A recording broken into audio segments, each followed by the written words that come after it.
sans qu'on pourra tant que la vie nous gardera une craque de sofa. Je te collerai comme une groupie étourdie par la Beatlemania.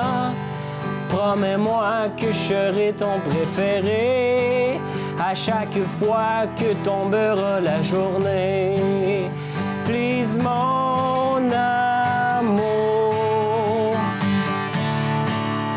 à tous les jours comme ça.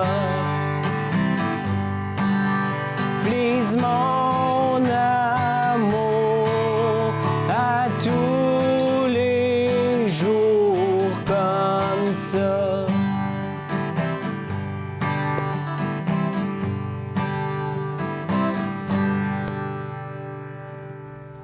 Bienvenue à Mosaïque. Nous sommes toujours dans la maison historique du Parc Valois. Et aujourd'hui, je reçois un auteur, compositeur, interprète de la région, Massicotte. Salut Massicotte. Salut Bertin. Salut, ça va bien? Ben oui, ça va bien. Merci, hein? Merci d'avoir accepté cette invitation-là. Ben, merci de m'inviter. Ben oui. Puis parce que des auteurs, compositeurs, interprètes, il n'y en a pas beaucoup, dans la région du moins. Il y en a beaucoup, ça pullule beaucoup au Québec. Oui, oui. Puis je trouve que c'est un artiste qui n'est pas vraiment aidé. Je sais pas, là, il y a des concours, mais j'ai l'impression qu'il manque un peu d'aide au niveau du Conseil des arts, ou je sais pas trop. Parle-moi un peu là, de toi là, comme auteur, compositeur, interprète. Tu fais ça depuis toujours, depuis que tu as 10 ans, 12 ans? Moi, j'ai commencé à jouer de la guitare à 14 ans environ. J'ai commencé un peu à l'école parce que j'étais obligé de commencer. Fait que tu grattais. Pas pour la guitare à l'école, c'était des instruments d'harmonie, tout ça. Puis un été, j'ai décidé, là, c'est ça, à 14 ans, de commencer à jouer. L'oncle, un de mes amis, m'a montré quelques accords. Avais-tu une guitare? J'avais pas de guitare. On pouvait louer des guitares dans ce temps-là. Mes parents avaient dit, garde, on va l'essayer cet été, si t'aimes ça, on t'en achètera une après. Okay. Puis j'ai vraiment aimé ça. Puis après ça, bon, évidemment, ils m'ont acheté. T'as de l'oreille pour jouer? Ouais, j'avais une bonne oreille. Puis quand l'oncle en question m'a montré ces accords-là, tu sais, je suis parti avec ça, j'ai regardé des livres, puis je comprenais comment lire ça. Déjà. Fait que je suis revenu la semaine d'après, puis il m'a dit « Wow, toi, t'as travaillé déjà. » T'as du talent là-dedans. Ouais. Parce que la guitare, il faut s'entendre, que ça prend une dextérité, puis c'est long, là. Ouais, ça prend du temps avant d'avoir un son qui a de l'allure. Une souplesse aussi, ouais. Tu sais, pincer les cordes, tout ça. Ouais. Et là, tu as décidé que tu faisais ton secondaire, puis après ça, tu t'es dirigé... Je suis allé en arts et lettres au cégep à Valleyfield. OK. Puis là, j'ai découvert toutes sortes de mouvements artistiques, puis tout ça. Ça m'a ouvert beaucoup l'esprit. Puis après, je suis allé faire un autre deck, là, une technique en musique, parce que je savais que je voulais peaufiner ma technique de guitariste. Je savais que j'avais des choses à améliorer. Je me considérais plus dans ce temps-là comme un chansonnier qui est capable de gratter quelques accords puis de chanter en même temps, mais Okay. Je voulais être capable de faire des solos, je voulais être capable de faire du finger picking, des trucs comme ça. C'est quoi du finger picking? C'est vraiment une technique avec les doigts, c'est ça. Corde par corde? Oui, ou des fois plus qu'une corde en même temps, Okay, mais okay. c'est vraiment une technique avec les doigts. Puis effectivement, c'est ça que j'étais allé apprendre là-bas. Puis j'ai fait des concours en même temps, tu sais, cégep en spectacle. Mais tu n'as pas commencé tout de suite à écrire? As-tu Bien, commencé au à écrire, cégep, composer? ouais. Début cégep, j'ai fait cégep en spectacle. Là, ça m'a comme donné l'excuse pour écrire des pièces. OK, tes propres C'est pièces. ça. OK. Puis j'ai gagné un cégep en spectacle rendu à Marie-Victorin avec un groupe qui s'appelait Les Coloniseurs. Ah, C'était ouais. des chansons que j'écrivais avec une autre personne. Puis après ça, ben là, le cégep est fini, puis t'arrives comme dans la vraie vie, tu sais. Ouais, tu sais, là, là, tu fais quoi, là? Bon, là... Tu retournes aux études ou tu trouves un autre... Ce que tu ne gagnes pas ta vie avec ça, alors. Ce que j'ai fait, moi, c'est que j'ai commencé à donner des cours dans une école privée à Vaudreuil, entre autres, des cours de guitare. OK.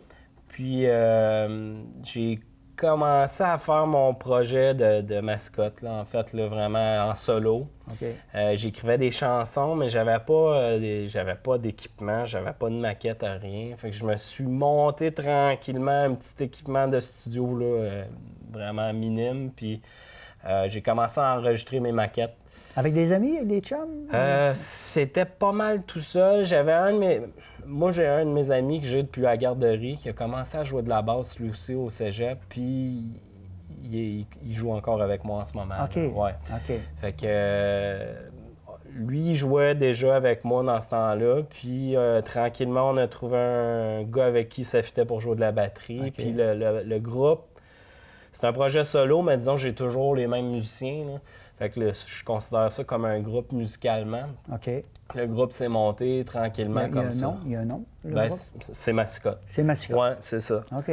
Puis j'ai deux musiciens que ça fait au moins une dizaine d'années avec qui je joue. Donc Jonathan Lafrance à la batterie, Nicolas Blais à la basse. Puis maintenant, depuis 2-3 ans, on a Kim Desjardins au clavier, à voix, qui fait qu'on est 4 en spectacle. Puis là, quand tu composes une chanson, là, j'ai écouté un peu ce que tu as fait, là. Comment ça marche? T'écris-tu en premier? Tu grattes-tu des accords? C'est des mélodies? C'est tout ça en même temps, en fait. C'est que moi, je suis... Il n'y a pas de façon de faire. Pas pour moi. Peut-être pour certaines personnes. Moi, je suis un gars assez instinctif.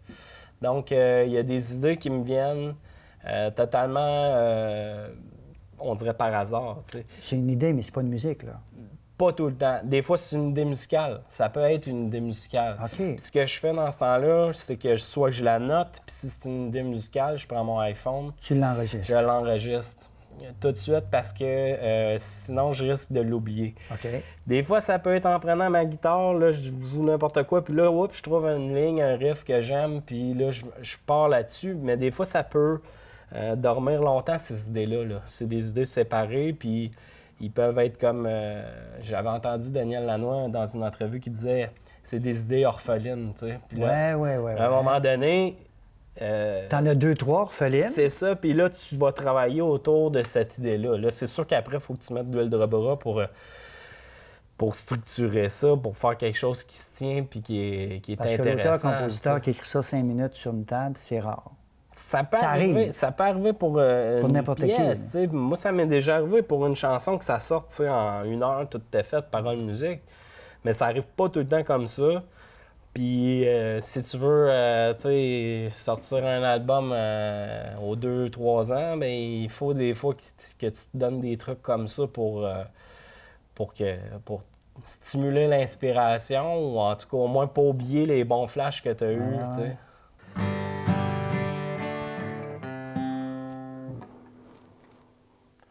Je vais enregistrer ça.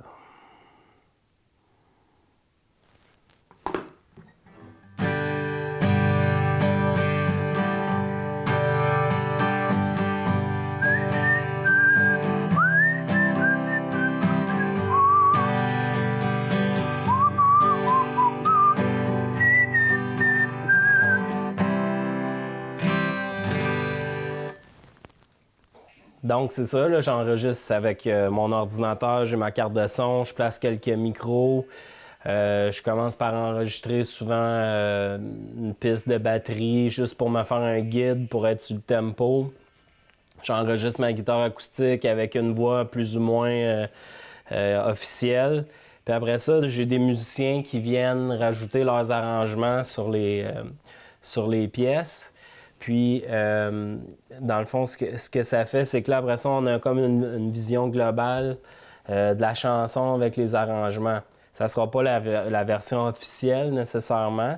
Comme là, par exemple, moi, après, j'ai envoyé ça à un réalisateur.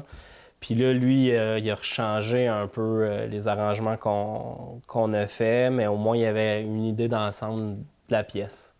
Quand j'écris un texte, je peux l'écrire je peux faire plusieurs versions. Il y a une chanson qui s'appelle « La craque dans le sofa », que ça m'a pris au moins comme 4 versions avant d'arriver à la bonne. Des fois, il y a des super belles images que j'aimerais garder, mais ça fonctionne pas dans le texte, dans la continuité du texte. Que je suis obligé d'en enlever, puis de structurer ça, de couper un peu, pour avoir vraiment l'essentiel. Puis des fois, ça peut arriver dans la première version, tout ça, mais il y a des fois où il faut travailler plus fort pour arriver au résultat qu'on veut avoir. C'est toujours de l'essai-erreur, finalement. Puis c'était un peu un travail d'artisanat, finalement, sur le texte, d'arriver au bon mot, au bon phrasé, tout ça. Composer un album, tu en as composé des albums. Oui. Ça coûte de l'argent. Oui. Tu te mets la tête sur le bio, là. Parce que cet album-là, tu veux qu'il soit écouté, tu veux qu'il soit joué dans les radios. Fait que là, tu pars avec ta gang, puis là, vous partez un album où c'est massicotte tout court? Moi, ce que j'ai... Ben, le producteur des albums, c'est moi, là. OK. Je les ai produits moi-même, mais c'est arrivé un peu par hasard, parce que le premier, je l'ai produit par défaut. C'était un démo, finalement. OK. Puis il a joué dans certaines radios communautaires, satellites, tout ça, ce qui m'a généré des revenus, qui m'a permis de produire un mini-album après, qui a généré des revenus, qui m'a permis de produire mon album que j'ai fait, le dernier qui est sorti s'appelle Ocean Niagara. Ouais. Puis lui, il m'a généré... il a tourné quand même pas mal dans des radios commerciales, radios satellites, tout ça. Fait que ça me permet, moi, de produire le prochain. Est-ce que je vais toujours le produire moi-même? Peut-être pas. Je suis pas fermé à l'idée de travailler avec d'autres gens, mais pour l'instant, ça, moi, ça me convient. OK. Parce que j'ai une liberté aussi là-dedans, artistique, qui est intéressante. Puis ça m'a permis, pour celui-là qui s'en vient, de travailler avec un réalisateur, un musicien qui est super bon, qui s'appelle Simon Godin, que j'ai contacté, puis ça a cliqué avec lui. Donc là, ça me permet d'avoir des possibilités différentes. Ça veut pas dire que c'est mieux ou que mes conditions... Parce que j'ai plus de moyens maintenant, que ça va être un meilleur album. Ça veut pas rien dire, c'est gage de rien, mais en tout cas, ça rend l'expérience vraiment agréable. Tu sais, Ces revenus-là ne sont pas suffisants pour que tu puisses vivre de ton art, de ta musique? Oui. Ah oui? Ça pourrait être suffisant, Ce serait suffisant pour en vivre. Ça veut dire que ça va relativement bien. Oui, quand même. Ouais. Depuis 2 ans, ça va quand même bien. C'est sûr, c'est un métier qui a des hauts et des bas. Là, ça a bien été depuis 2 ans. Est-ce que ça peut être très difficile pendant un autre 4 ans après? Ça peut. Est-ce que tu frappes aux portes des festivals, des petits festivals comme Tadoussac, le Festival de la chanson? Parce que tu fais de la chanson française. Oui, je fais de la chanson francophone. C'est francophone. J'ai fait le Festival de la chanson de Granby il y a quelques années. J'ai fait les demi-finales. Mais ça, c'est un concours, par contre. Oui, c'est ça. Les festivals, oui, j'en ai fait quelques-uns. Petite-Vallée, tout ça. Est-ce que les gens te connaissent, le milieu là, de la musique? Tranquillement, là? Oui. C'est pas encore... Je rentre pas dans tous les festivals encore, mais j'ai fait quand même quelques festivals. Tu as un agent? Tu as un agent qui peut... Non. Pas d'agent, OK. J'ai une équipe, par contre. J'ai une équipe qui s'occupe de moi pour la promotion radio, la promotion relations de presse, tout ça. Puis le restant, c'est moi qui le gère pour l'instant. Parce que moi, j'ai travaillé au Festival de la chanson de Tadoussac, puis après l'émission, je te dirais qui contacter, parce que tu pourrais être bien invité au prochain festival. Je vois pas pourquoi tu serais pas là. Ça me ferait plaisir d'y aller. Parce que j'ai entendu des interprètes, auteurs, compositeurs aussi solides que toi. Bon, c'est sûr. Puis là, j'ai su que tu étais enseignant. Oui. Tu es prof de musique. Ici, à Vaudreuil-Dorion, à l'École Sainte-Madeleine. Oui. Pour quel élève? École Sainte-Madeleine, ben moi, je suis arrivé là-dedans par hasard. En fait, j'avais même pas étudié pour être prof, enseignant. Puis j'ai fait ma maîtrise là, par la suite. D'ailleurs, je suis en train de la terminer. OK. Puis je me suis retrouvé au primaire par hasard. J'aurais pas pensé que si j'avais enseigné, là, ça allait être au primaire. Mais j'ai vraiment aimé ça. Et puis, je me suis retrouvé à l'École Sainte-Madeleine. Là, ça fait quelques années que je suis là. C'est des élèves de 3e année à 6e année avec qui je fais de la guitare, avec qui je fais du ukulélé, des percussions, du chant aussi. Puis ça, c'est toutes les classes de 3e à 6e année qui viennent dans ta classe. Ouais. Pourquoi enseigner la musique aujourd'hui? Bien, premièrement, moi, je le fais de façon totalement égoïste, là, parce que moi, j'aime ça. J'aime ça. Toi, tu es un passionné, c'est sûr. Je trouve ça vraiment le fun, mais en même temps, moi, j'ai tellement de témoignages de parents, d'élèves. Puis tu le vois aussi, là, les enfants, là, même s'ils ne sont pas doués à devenir musiciens un jour. Bien, je le vois tout de suite, ce que ça leur procure au niveau de la fierté d'être capable d'en jouer. Ça change aussi le cadre scolaire, je trouve. On n'est pas dans la performance nécessairement quand on fait de la musique. On est... dans la détente. On est dans une sorte de il y a une discipline. C'est un autre. Il y a une discipline, puis ça peut être exigeant, mais ça va pas nécessairement être un cadre de la même façon que les autres cours. Puis c'est normal, là, parce que les autres cours, ils n'ont pas le choix d'avoir un certain cadre. Puis on a cette chance-là dans les arts, je pense, pas juste en musique, d'avoir un cadre qui est peut-être un petit peu moins carré. Qui est un peu plus arrondi, si on veut. Puis, je pense que ça fait du bien. Puis, il y a des enfants aussi qui ne performent pas nécessairement bien au niveau académique, au niveau sportif, tout ça. Puis, es-tu capable de voir un jeune de 3e année que tu dis, lui, là, peut-être que je parle à ses parents, je pense qu'il pourrait... je le fais à chaque année. T'en as dans tes classes? Oui. Puis il y a des élèves que j'ai eus qui sont rendus des adultes puis qui sont se sont dirigés là-dedans. Ah oui. Oui. Ben, c'est valorisant, ça, c'est le fun de découvrir des jeunes. Oui. Mais en même temps, je pense qu'il l'aurait été de toute façon. Mais moi, j'ai eu la chance de les voir quand ils étaient jeunes. Dans leur parcours. Puis d'être dans leur parcours, c'est ça. Les radios, là. Oui. C'est pas facile pour vous autres. Tu te considères de la relève ou d'un artiste émergent? Tu te considères quoi, hein? C'est sûr que je suis, on va dire, un artiste émergent. Parce que tu es... Oui. J'ai pas un succès populaire. Oui, mais c'est parce que tu baignes là-dedans depuis longtemps. Je baigne là-dedans depuis longtemps. Pourrais-tu être admis pour les subventions de la relève? 35 ans au moins? Je pense que je pense que non. Je pourrais pas être accepté pour ça. Je rentre dans la radio, tu sais, j'ai été artiste du mois Énergie au mois de juin. J'ai 3 chansons qui passent là. C'est quand même une radio commerciale. Ben ouais, c'est bon. J'ai une belle équipe de promo radio là, qui s'appelle Torpille Promo, qui s'occupe de promouvoir mes trucs en radio. Ça tourne un peu partout au Québec, au Nouveau-Brunswick, tout ça. Comment ça fait de s'entendre quand tu ouvres la radio? Ça t'est-tu arrivé? C'est arrivé quelques fois. C'est surprenant. C'est drôle. Ça doit être trippant un peu. Hein? C'est le fun. Du coup, je me reconnais pas. En fait, là, les 2-3 premières secondes, c'est quoi? Puis finalement, OK, ouais, c'est vrai.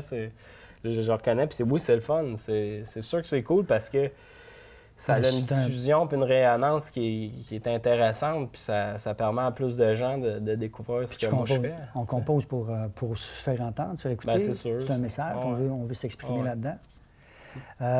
Le web, comment tu vois ça, le web? Tu trouves-tu que ça peut être une béquille ou ça peut être un avantage pour un artiste comme toi?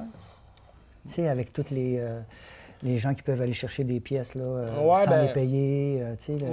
Moi, je vois ça en fait comme un avantage. Parce que c'est sûr qu'au début, quand tout ça est arrivé, moi, de toute façon, quand la grosse polémique là, des MP3 puis tout ça, Napster, moi, j'étais même pas... je faisais de la musique, mais dans ma chambre. C'était pas encore un métier. Fait que c'était presque acquis que je ferais pas d'argent nécessairement avec les ventes d'albums ou en vendant un disque physique. Maintenant, je trouve que le web peut donner une bonne promotion qui était peut-être plus difficile à avoir il y a 20 ans. Ça a une portée. Disons, ça a une certaine portée qui est intéressante. Puis les revenus, les redevances, est-ce qu'il y a des redevances quand tu sais il y a des redevances sur certaines diffusions. En fait, les radios satellites, c'est quand même intéressant, oui. Puis il y a des redevances sur d'autres choses aussi. Je ne suis pas spécialisé là-dedans, mais oui, il y a des redevances. C'est sûr que là, à ce niveau-là, j'imagine que il y aurait des améliorations à apporter, c'est sûr. Mais moi, j'étais un collectionneur de disques. Je collectionne des disques. J'en ai encore beaucoup. Okay. Puis, des vinyles. Des vinyles, mais des CD aussi, mais des vinyles, oui. Puis même moi, là, maintenant, j'ai une plateforme en streaming que je paye par mois, puis parce que ça me permet de découvrir des artistes que si je me commandais le disque, ça me prendrait un mois avant de le recevoir. Je pourrais pas, tu sais. Fait qu'il y a un côté aussi pratique là-dedans qui est intéressant. Si tu vas d'un bar, puis tu entends ta musique, puis tu vois que le propriétaire n'a pas sa licence SOCAN, est-ce que tu serais le genre à aller le voir, aller l'éduquer un peu? aller lui dire, écoute, c'est bon ce que tu fais jouer, mais serais-tu le genre? Je serais pas, je pense pas que je le ferais. T'es pas game. Parce que, ceci dit, je suis pas contre ceux qui vont le faire. Il y a là, beaucoup de tu sais, gens qui le savent pas. Ouais, ouais. Tu sais, dans un endroit public, là, il y a des licences qu'on doit se donner, là. Puis on fait jouer de la musique là-dedans, puis il n'y a pas de redevance parce que c'est ce que tu reçois, toi. Puis c'est minime, hein, les redevances de... Les redevances dans les endroits publics, oui, je pense. Ben, je n'ai aucune idée. Là, je les reçois, mais je me souviens pas, c'est quoi exactement. Il y a certaines redevances qui sont assez intéressantes. Là. Moi, c'est comme ça que j'aurais pu en vivre là, depuis 2 ans. En fait, c'est vraiment cool. Je suis content de savoir ça. C'est pas nécessairement avec la vente de disques physiques ou tu sais, c'est pas avec ça nécessairement, mais oui. Puis là, tu tables sur quoi? Là? Tu dis que c'était sur un album, là? Tu peux nous donner un petit scoop? Oui, bien là, je travaille sur un album. J'aimerais qu'il sorte en janvier 2020. OK. J'ai travaillé, là, j'ai sorti un peu de ma zone de confort. Bien, je l'ai dit tantôt, je travaille avec Simon Godin, qui est un guitariste là, connu qu'on voit dans plein de. Puis là, il t'envoie dans des zones. Oui, pas trop. En même temps, c'est pour ça que c'est le fun, parce que ça a bien cliqué musicalement avec ce gars-là. Mais moi, tu sais, le dernier album, je l'avais enregistré chez moi avec... c'est moi qui réalisais, c'est moi qui faisais la prise de son, puis c'était un autre gars qui mixait. Là, j'ai un preneur de son, j'enregistre pas chez nous, c'est dans un studio à Saint-Donat. Puis j'ai quelqu'un qui a un recul sur ce que je fais quand je le fais. Tandis que quand je le faisais moi-même, chez moi, ben, le recul pour l'avoir, il fallait que je prenne moi-même un mois, tu sais, à peut-être pas m'écouter, puis à me réécouter comme si je m'écoutais pas pour voir est-ce que ça, c'est de quoi que j'aimerais entendre, tu sais. Fait que ça l'aide à avancer plus vite, en tout cas, ou à aller plus loin, peut-être. Puis qu'est-ce que je pourrais te souhaiter d'ici 2 ans, 3 ans? Ben, à part le Festival de Tadoussac, là, on va en parler après, là, mais... Ben, de continuer à pouvoir faire, de créer de la musique, de pouvoir faire des disques, puis de... Parce que ton objectif, c'est pas nécessairement d'en vivre, mais c'est de continuer à créer. Ben, c'est de continuer à en faire. C'est sûr qu'éventuellement, si je peux faire juste ça, c'est quelque chose qui serait intéressant, tu sais. Puis de faire le plus de spectacles possible pour que ma gang autour aussi, mes musiciens, puissent en vivre de ça aussi. Ça, l'affaire. Parce que moi, je pourrais en vivre, je suis pas sûr que je pourrais les faire vivre de ça en ce moment, tu sais. Mais si vous aviez une série de spectacles ben, ça, sur 2 ans, c'est ça, parce que maintenant, il faut créer des... Tu sais ça, le spectacle vient après un album, souvent, hein? Oui, bien, souvent, ça l'aide à avoir des spectacles, c'est sûr, ouais. Ben écoute, Massicotte, merci. Hein? Merci, tu m'as vraiment démystifié un petit peu. Là. Je connais un petit peu ça, mais pas beaucoup.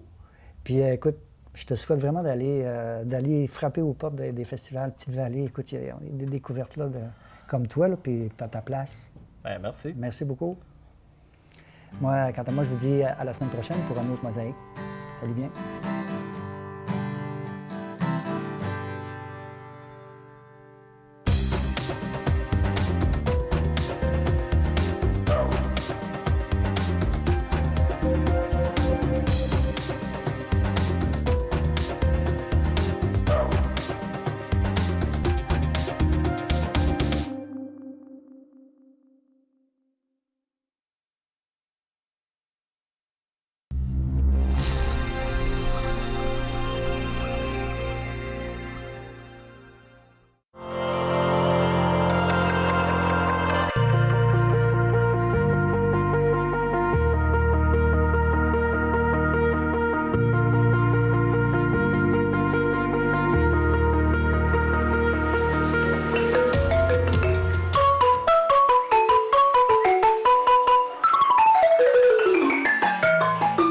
Je m'appelle Enya Moussa Badji, j'ai 14 ans, j'ai des origines sénégalaises et je demeure à Païkor. Si j'étais Premier ministre, j'aimerais renforcer les relations entre pays, comme ça, il y a plus d'alliés puis moins de guerres à travers le monde. Je voudrais renforcer, comme INIAB, les relations entre les pays et enlever la barrière culturelle. Parce que la plupart des gens qui sont ignorants pensent qu'ils ont des stéréotypes par rapport à d'autres pays. Alors, si les pays s'ouvrent plus, ils discutent entre eux, il n'y aura plus de barrières et tout le monde sera heureux. Ce qui cause les barrières, c'est plutôt l'ignorance. Et moi, je trouve que c'est aussi la peur d'apprendre de nouvelles choses. Oui. Ils ont trop peur de savoir trop sur qu'est-ce qui se passe sur le monde. Et c'est pourquoi, donc, la raison pourquoi beaucoup de gens sont plutôt ignorants, comme Emily dit. Je m'appelle Maria Sofia Denise Correa, j'ai 16 ans, je suis d'origine philippine et je demeure à Pincourt.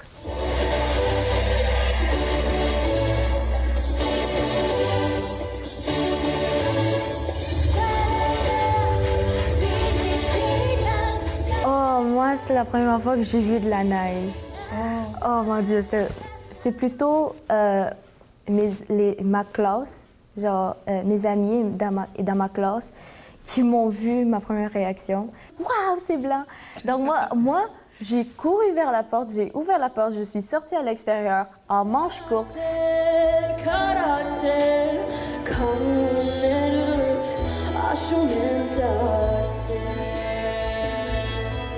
Parev, qui veut dire bonjour en arménien. Je suis Arabella, j'ai 13 ans et je suis d'origine arménienne. Bonjour, je m'appelle Alexandra, j'ai 9 ans et je viens de la Roumanie.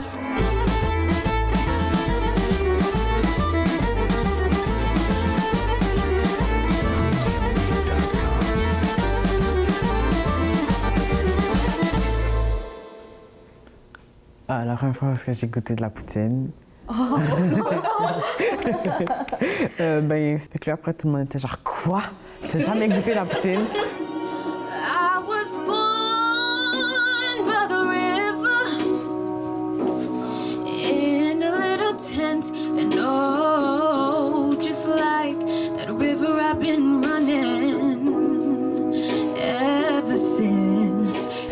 Hi, my name is Brooke Grant Butler. I'm 13 and I live in Pancourt and my origins are Irish and Scottish. Je m'appelle Kim Tremblay, je suis résidente de Pécourt et je suis pleinement québécoise. Quand tu es jeune et tu viens de l'immigration, tu vois une différence. Alors quand tu deviens un ado, c'est comme si tu avais toujours vécu dans la différence. Alors ça ne s'empire pas. Tu t'adaptes mieux.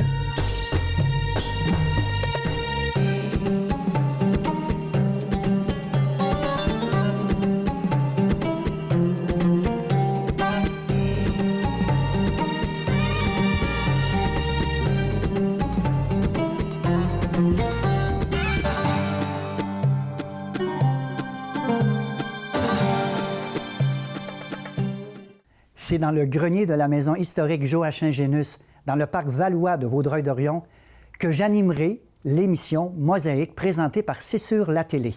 Nous parlerons culture avec des artistes et des artisans de la région. C'est un rendez-vous.